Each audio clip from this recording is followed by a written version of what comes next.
आज मी बनवणार आहे गाजराचं लोणचं। तर त्यासाठी लागणारं साहित्य आहे मीठ, साखर, कोथिंबीर, मोहरी, जिरे, हिरवी मिरची, लोणचं मसाला, खिसलेलं गाजर, लिंबू। एका भांड्यामध्ये जे खिसलेलं गाजर आहे ते घ्यायचं आहे।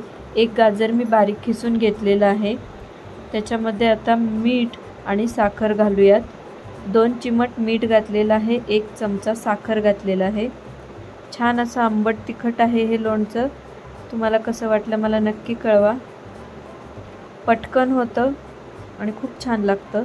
आता त्याच्यामध्ये अर्धा चमचा लिंबाचा रस घातलेला आहे। लोणचं मसाला घेतलेला आहे, छोटा 1 चमचा मी घेतलेला आहे लोणचं मसाला।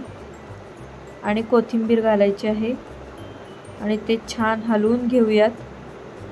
आणि जिरे, मोहरी आणि हिरवी मिरची जी घेतलेली आहे त्याची फोडणी करून घ्यायची आहे आणि ती फोडणी ह्या लोणच्यामध्ये घालायची आहे। छान सर्व एकत्र करून घेऊयात। आता त्याच्यामध्ये जी फोडणी करून घेतलेली आहे ती गरम फोडणी घालायची आहे आणि ते सर्व व्यवस्थित एकत्र करून हलवून घ्यायचं आहे। खूप सोपं आहे। तयार आहे आपलं गाजराचं खमंग असं लोणचं। तुम्हाला कसं वाटलं मला नक्की कळवा।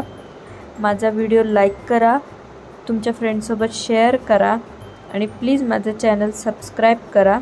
Thank you.